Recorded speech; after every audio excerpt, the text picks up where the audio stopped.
Hai guys, senang sekali ketemu lagi bersama aku di channel Larissa Story.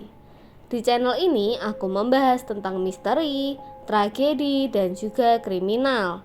Jadi buat kalian yang suka, jangan lupa untuk subscribe, komen, like, dan share channel ini ya.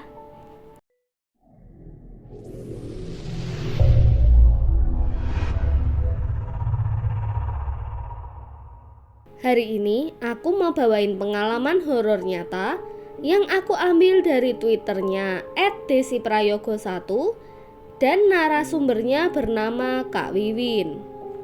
Cerita kali ini akan mengisahkan tentang seorang perempuan yang arwahnya gentayangan karena masih belum bisa menerima bahwa dirinya sudah meninggal dunia.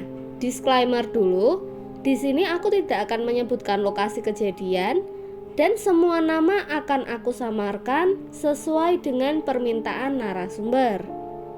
Di sekitar tahun 2015, warga setempat digegerkan dengan penemuan sebuah karung yang diletakkan di depan rumah seorang warga.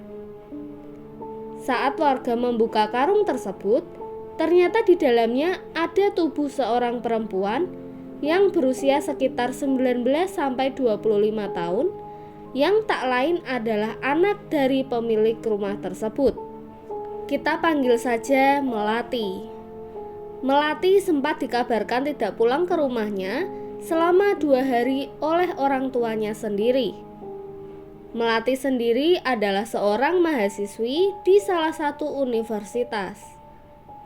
Dia juga anak sematawayang dan tinggal di rumah hanya dengan kedua orang tuanya saja. Tentu saja penemuan ini sangat menghebohkan dan polisi pun langsung dipanggil ke TKP. Tak lama, jenazah Melati akhirnya dibawa ke rumah sakit terdekat untuk dilakukan otopsi. Setelah diperiksa lebih lanjut, ternyata Melati ini sedang mengandung 2 bulan. Melati dibunuh dengan cara belakang kepalanya dipukul dengan benda tumpul yang mengakibatkan cedera di kepala yang cukup fatal. Selain itu, terdapat lebam di bagian perut dan juga dada Melati. Hal ini menandakan bahwa sebelum dihabisi oleh pelaku, Melati sempat mendapat kekerasan fisik terlebih dahulu. Kemungkinan dia dihabisi lantaran dirinya meminta pertanggungjawaban pelaku atas kehamilannya. Apalagi Melati masih duduk di bangku kuliah. Inilah kesimpulan awal polisi. Polisi pun segera melakukan penyelidikan dan pengejaran terhadap pelaku yang kemungkinan besar adalah pacarnya Melati. 3 hari setelah jasad Melati ditemukan, pelaku akhirnya tertangkap di sebuah rumah kos yang jaraknya tidak terlalu jauh dari tempat kuliah Melati. Dan benar saja, pelakunya tak lain dan tak bukan adalah pacarnya Melati. Setelah diselidiki, ternyata motifnya karena Melati selalu mendesak pelaku untuk segera menikahinya. Karena Melati sudah berbadan 2. Akan tetapi, pelaku masih belum siap karena dia juga masih duduk di bangku kuliah. Karena terus-menerus mendapat desakan dari Melati, pelaku jadi hilang kendali dan tega menghabisi nyawa Melati yang sedang mengandung anak mereka. Akhirnya pelaku ditahan dan diadili sesuai dengan tindakannya. Setelah diotopsi, jasad Melati pun diserahkan kembali kepada pihak keluarga untuk dimakamkan. Melati dimakamkan di pemakaman warga dekat dengan rumahnya.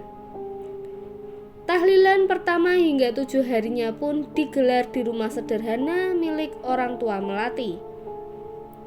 Ibu Melati masih terus meneteskan air mata, seakan masih belum terima karena ditinggal pergi oleh anak perempuan sematawayangnya.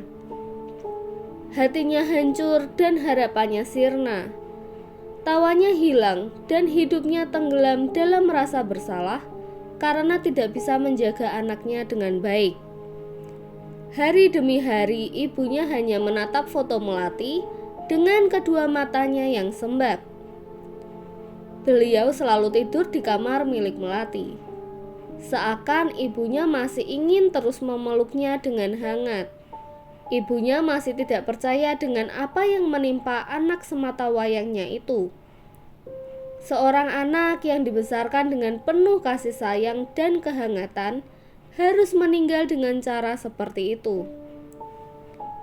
Setiap hari ibunya selalu berkata, "Maafin ibu Mel, maafin ibu," sambil memeluk boneka kesayangan Melati di atas ranjang tempat tidur Melati. Ayahnya Melati tidak ingin melihat istrinya terus-menerus mengutuk dirinya sendiri atas meninggalnya Melati. Beliau ingin sekali menghibur istrinya, tapi beliau juga bingung harus bagaimana. Karena menghibur hati seorang ibu yang hancur karena kepergian anak yang disayanginya, itu tidaklah mudah. Pasti perlu berbagai proses agar dirinya bisa berdamai dengan keadaan. Akhirnya, tepat di 7 hari setelah kepergian Melati, sang ayah mengajak ibunya untuk pindah ke rumah saudara untuk sementara waktu. Tujuannya adalah untuk menenangkan pikiran ibu Melati, karena hampir setiap hari ibunya ini selalu berusaha ingin mengakhiri hidupnya dan bersama dengan anak yang dicintainya. Setelah ayah dan ibunya pindah, rumah Melati kini menjadi sepi. Rumahnya kosong dan semakin membuat suasana menjadi makin mencekam. Tak jarang warga memilih untuk memutar arah dibanding harus melewati depan rumah Melati. Di situ juga masih tertempel garis polisi berwarna kuning. Garis itu seakan berbicara bahwa di depan rumah itu pernah ditemukan sebuah mayat. Hingga kejadian demi kejadian mulai terjadi di sekitar rumah Melati. Kebetulan, tak jauh dari rumah Melati terdapat sebuah lapangan bola. Jika arahnya dari gang masuk, berarti letaknya sebelum rumah Melati. Anak-anak di sana suka bermain bola di lapangan tersebut. Dan untuk mempersingkat waktu perjalanan, mereka selalu lewat depan rumah Melati. Tapi sejak kejadian itu, mereka harus memutar arah lebih jauh dari biasanya. Area rumah Melati ini adalah area rumah perkampungan padat penduduk. Di samping kanan, kiri, dan depan rumah Melati ini juga ada beberapa rumah warga sekitar. Hampir semua rumah di sekitar sana memiliki akses pintu belakang yang bisa tembus ke jalur lain. Ibaratnya, kalau lewat pintu belakang itu bisa tembus ke gang sebelah. Suatu hari, ada 7 orang anak yang sedang bermain bola setelah Isya. Awal bermain bola semua biasa saja, dan permainan semakin lama semakin seru. Tiba-tiba, ada salah seorang anak tidak sengaja menendang bolanya terlalu jauh hingga keluar dari area lapangan. Lalu anak itu mengambil bolanya. Nah, ketika dia berjalan mendekati bolanya, anak ini melihat dengan jelas sosok Melati berdiri di depan pagar rumahnya sambil memandang ke anak ini. Wajahnya pucat dan matanya sembab sambil menggunakan baju putih panjang yang lusuh. Terlihat sirup merah merembes dari bagian perutnya dan rambutnya yang terlihat acak-acakan. Melihat itu, anak ini langsung teriak sekuat yang dia bisa. Tubuhnya hanya bisa berdiri kaku, hingga ada seorang warga yang menghampirinya karena mendengar teriakannya. Baru setelah itu dia tersadar dan menangis tanpa henti. Saat ditanyai, dia mengaku jika dia melihat arwah Melati sambil menunjuk ke arah depan rumah Melati.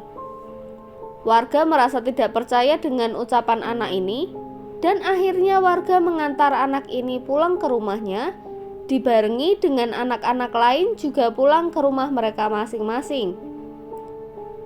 Rumor arwah Melati yang gentayangan mulai berkembang dari mulut ke mulut, bahkan hingga ke beberapa gang-gang sebelah. Ada yang percaya dan ada juga yang menentang rumor tersebut demi menghormati keluarga Melati yang masih berduka.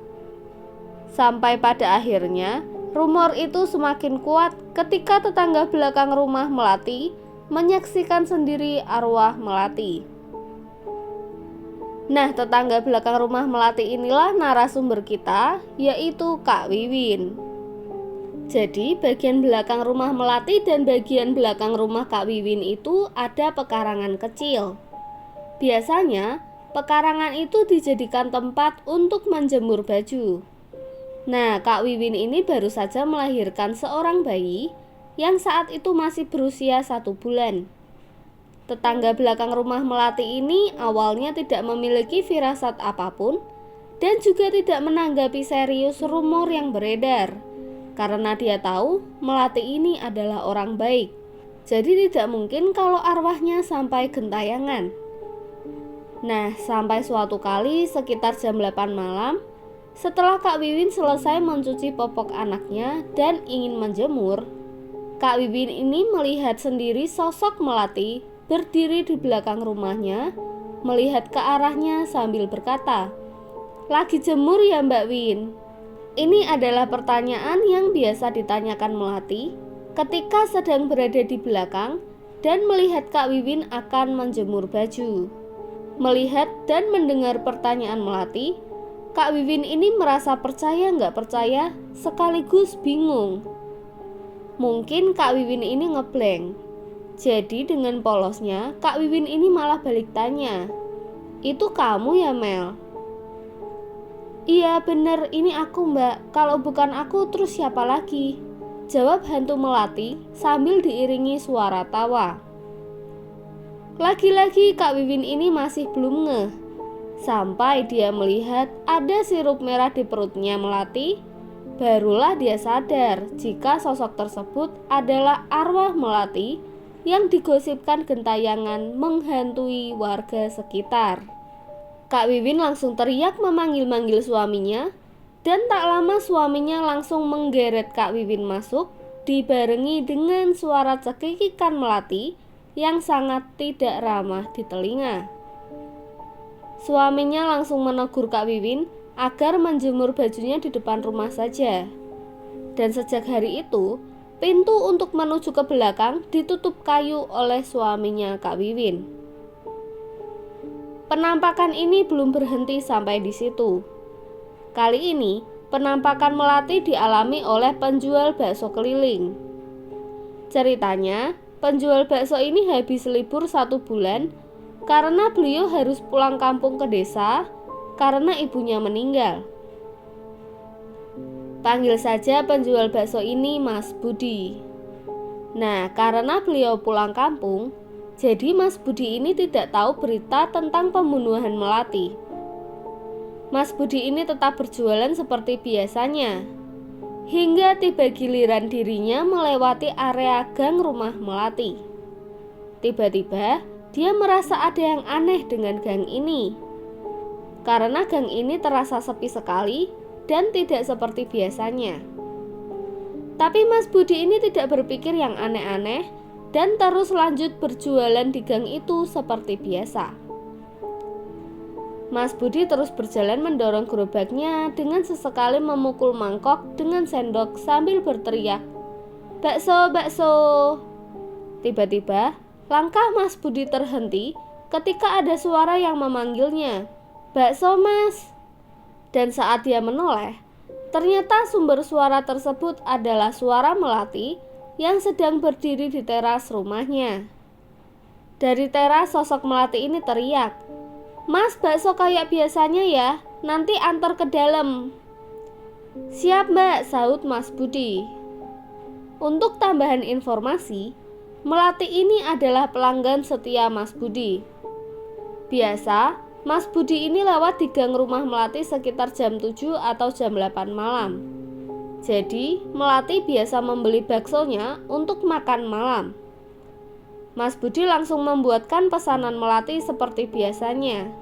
Setelah itu, dia langsung mengantar dan masuk ke rumah Melati. Pada saat Mas Budi mau masuk, ternyata pagernya digembok dari dalam. Nah, otomatis Mas Budi teriak-teriak dari luar pagar, "Mbak Mel, ini baksonya." Tapi tak ada jawaban. Akhirnya Mas Budi memperkeras suaranya. Barangkali yang tadi Melati tidak dengar. Sampai suara Mas Budi ini didengar oleh tetangga sebelah rumah Melati. Bu Wina yang merupakan tetangga sebelah rumah Melati ini keluar rumah dan bertanya, "Mas, ngapain di situ teriak-teriak sambil bawa bakso? Kan di rumah situ nggak ada orang sama sekali." Mendengar itu Mas Budi menjawab, "Loh, nggak mungkin Bu Wina. Ini Mbak Melati baru saja pesan bakso. Makanya ini saya lagi antar pesanannya." Bu Wina yang kaget mendengar jawaban Mas Budi langsung menarik baju Mas Budi dan diajak ke depan rumahnya. Di situ Bu Wina menjelaskan kalau Melati ini sudah nggak ada 2 minggu yang lalu. Sekarang Mas Budi yang kaget mendengar penjelasannya Bu Wina. Lalu Mas Budi menjawab, "Loh, nggak ada gimana Bu Wina?" Dan Bu Wina menjelaskan lagi kalau Melati sudah meninggal 2 minggu yang lalu dan mayatnya dimasukkan ke dalam karung, dan karung yang berisi jasad Melati itu diletakkan di depan rumah orang tuanya Melati. Bu Wina juga bertanya, apakah Mas Budi ini nggak melihat ada garis polisi? Kali ini Mas Budi syok dan nggak bisa bilang apa-apa. Lalu Bu Wina menyuruh Mas Budi untuk segera pergi dari situ, dan Bu Wina pun masuk kembali ke dalam rumahnya. Di tengah keheningan kampung itu hanya ada Mas Budi seorang diri yang berjalan menghampiri gerobaknya. Di dalam pikiran Mas Budi seakan tidak percaya dengan apa yang dikatakan Bu Wina tadi. Sesekali dia melihat ke arah rumah Melati, lalu pandangannya berpindah ke arah bekas garis polisi. Sebab saat Mas Budi tadi melihat, Melati ini tidak ada yang aneh. Seperti biasanya, Melati keluar rumah dengan daster rumahan dan tampilannya juga tidak ada yang aneh. Benar-benar seperti manusia biasa. Tiba-tiba Mas Budi merinding sebadan-badan. Serasa dia ingin segera berlalu dari tempat itu. Nah, setelah Mas Budi ini memutar gerobaknya, tiba-tiba terdengar suara Melati yang berteriak dari dalam rumah, "Mas Budi, mana baksoku?" Dan diakhiri dengan tawa Melati yang terdengar melengking. Menyadari memang ada yang aneh dengan Melati, Mas Budi langsung berlari menjauh dari rumah Melati sampai dia harus meninggalkan gerobaknya.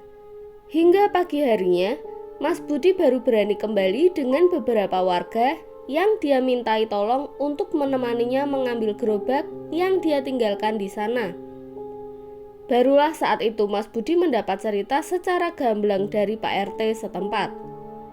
Sejak hari itu Mas Budi memilih untuk tidak berjualan di gang itu.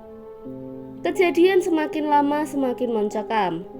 Teror demi teror diterima oleh warga di sekitar rumah Melati. Penampakan selanjutnya dialami oleh Mbak Sri. Jadi Mbak Sri ini adalah seorang pedagang jajan anak-anak dan dia berjualan di depan rumahnya. Di depan rumahnya ini ada sebuah pohon mangga yang rimbun, tapi tidak terlalu tinggi, dan di bawahnya ada tempat duduk yang biasanya dipakai untuk berteduh. Biasanya kalau sore, ibu-ibu sekitar sana suka duduk-duduk di situ sambil menunggu anaknya yang jajan di rumahnya Mbak Sri. Saat itu kejadiannya sekitar jam 10 malam. Mbak Sri ini terbangun karena ingin buang air kecil. Nah, setelah selesai buang air kecil, Mbak Sri melihat kalau lampu terasnya belum dinyalakan. Akhirnya, dia ke ruang tamu untuk menyalakan lampu teras karena tombolnya itu ada di ruang tamu. Waktu selesai menyalakan lampu teras, Mbak Sri ini berniat untuk lanjut tidur lagi. Ketika Mbak Sri ingin berjalan masuk ke kamarnya, samar-samar dia mendengar ada suara tangisan anak perempuan yang berasal dari arah luar rumahnya. Dia penasaran dan mencoba mengintip dari gorden jendela rumahnya. Mbak Sri bingung, siapa yang menangis sendirian di luar malam-malam begini? Waktu dia mengintip, Mbak Sri ini kaget ketika dia melihat ada sosok perempuan sedang duduk di atas tempat duduk yang berada di bawah pohon mangga sambil mengayunkan kakinya. Sosok itu awalnya menunduk ke bawah, tapi tak lama sosok itu mengangkat kepalanya dan barulah Mbak Sri bisa melihat kalau sosok itu ternyata adalah arwah Melati. Mata Melati melotot menatap ke arah Mbak Sri, seakan dia menyadari kalau Mbak Sri sedang menatapnya dari balik jendela. Mbak Sri mengaku jika saat itu tubuhnya seketika menjadi kaku dan tidak bisa bergerak dengan posisinya yang masih mengintip dari balik jendela. Sedangkan sosok Melati ini berjalan mendekat dan semakin dekat ke arah Mbak Sri. Hingga sosok Melati ini berdiri tepat di depan muka Mbak Sri sambil berkata, "Kenapa sih Mbak, lihat aku kok kayak lihat setan? Ini aku Melati Mbak. Aku mau beli jajan," sambil dibarengi dengan tawa khas Melati yang sangat tidak ramah di telinga. Setelah itu Mbak Sri gak ingat apa-apa, karena ternyata dia pingsan dan tiba-tiba subuh. Itu pun Mbak Sri dibangunkan oleh suaminya yang ingin mandi untuk sholat berjamaah. Karena teror semakin lama semakin meresahkan warga, Pak RT setempat berinisiatif untuk menghubungi orang tua Melati dan membahas teror-teror yang telah diterima oleh warganya. Singkat cerita, hari yang mereka sepakati pun tiba. Terlihat orang tua Melati datang dengan satu orang lagi, yaitu Paman Melati. Tepatnya, beliau merupakan adik dari ayah Melati. Anehnya, ketiga orang ini enggan masuk ke rumah mereka sendiri dan memilih untuk langsung ke rumah Pak RT. Di rumah Pak RT, si Pak RT mulai memberitahu keluhan warganya tentang arwah penasaran yang mengaku dirinya adalah Melati. Orang tua Melati yang mendengar itu merasa tidak percaya jika anaknya bisa seperti itu. Lalu Pak RT menyarankan untuk diadakan saja tahlilan bersama di rumah Melati. Tentunya semua warga harus menyempatkan hadir agar teror tersebut segera berhenti. Pak RT juga memperkenalkan orang tua Melati kepada salah seorang ustadz yang nantinya akan membantu dalam tahlilan yang telah disepakati. Mereka mulai berunding dan akhirnya ditentukan jika harinya harus sama dengan hari meninggalnya Melati, sesuai dengan kalender Jawa, yaitu Selasa Kliwon jam 7 malam. Warga mulai menyiapkan segala keperluan yang dibutuhkan hingga makanan-makanan yang akan dihidangkan. Ada juga yang membuat tumpeng untuk dijadikan syarat membersihkan rumah Melati dan menenangkan arwah Melati agar tidak mengganggu warga sekitar lagi. Singkat cerita, hari itu pun tiba dan semua persiapan sudah selesai. Acara dilakukan di halaman depan rumah Melati. Setelah sholat Isya selesai, warga pun mulai berkumpul di sana.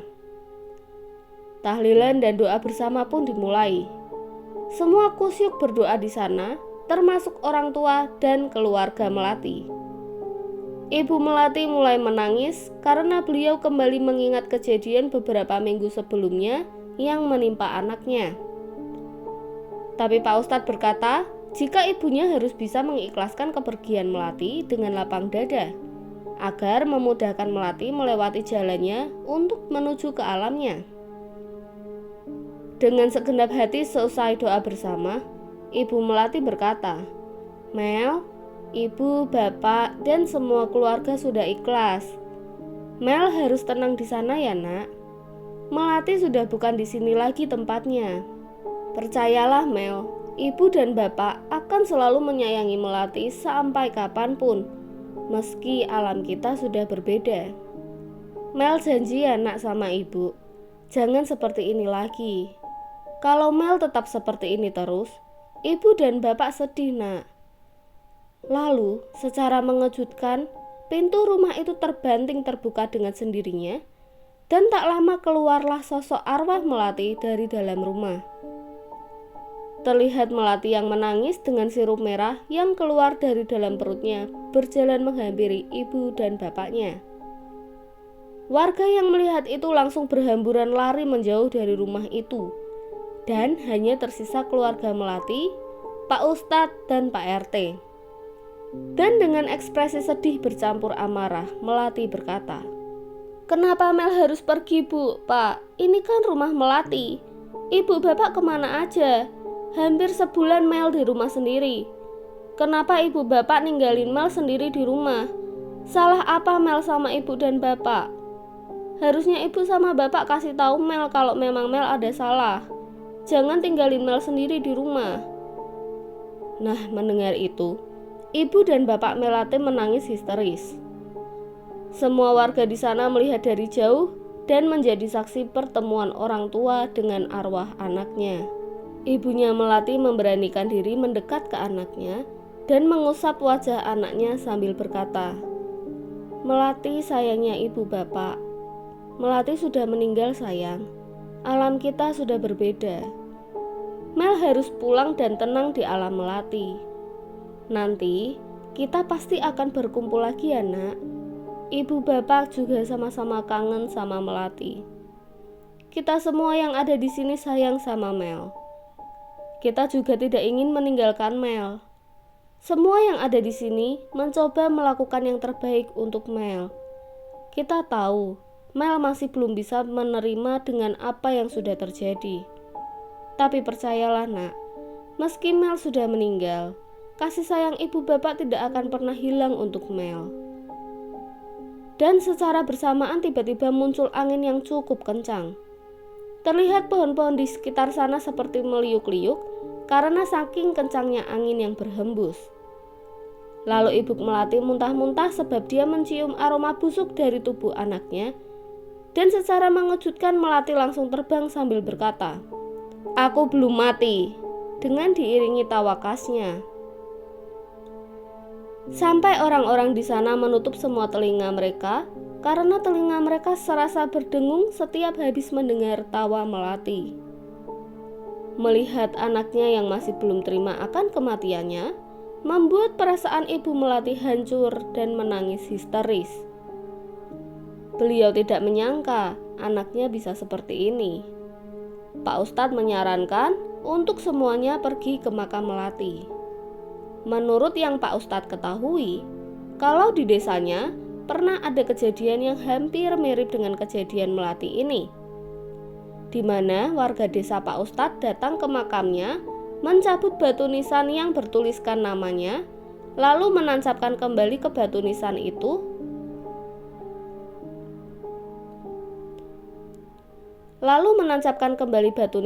ke tanah sambil berucap, "Kowe wes mati," yang artinya kamu sudah mati, dan diakhiri dengan membaca Yasin. Menurut Pak Ustadz, tidak ada salahnya dicoba di makam Melati. Siapa tahu hal tersebut bisa menyadarkan bahwa dirinya memang benar-benar sudah meninggal. Tak butuh waktu lama, semua orang langsung ke makam Melati. Begitu juga dengan keluarganya Melati. Setibanya di sana, mereka langsung menuju ke batu nisan yang bertuliskan nama Melati. Pak Ustadz pun mulai mencabut batu nisan Melati yang diawali dengan kalimat basmalah. Setelah itu batu nisannya ditancapkan kembali sambil berkata, "Kowe wes mati." Hal ini bertujuan untuk menunjukkan kepada si arwah bahwa inilah makamu dan di situ tertulis namamu. Jadi itu pertanda bahwa kamu memang benar-benar sudah meninggal. Setelahnya, hawa di area makam yang awalnya biasa saja tiba-tiba berubah menjadi sangat dingin.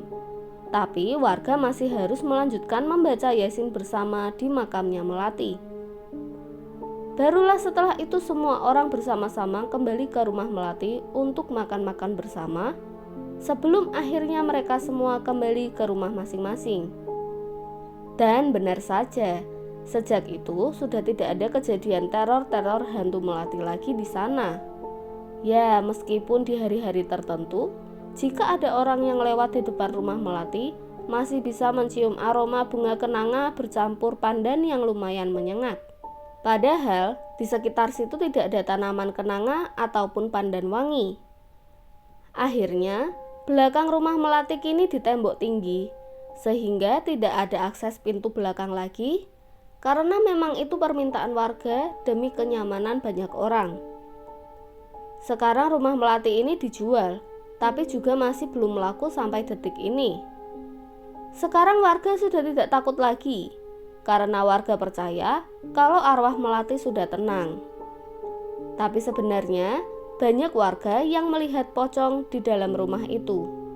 Cuman warga tidak ingin menyangkut pautkan pocong itu dengan melati.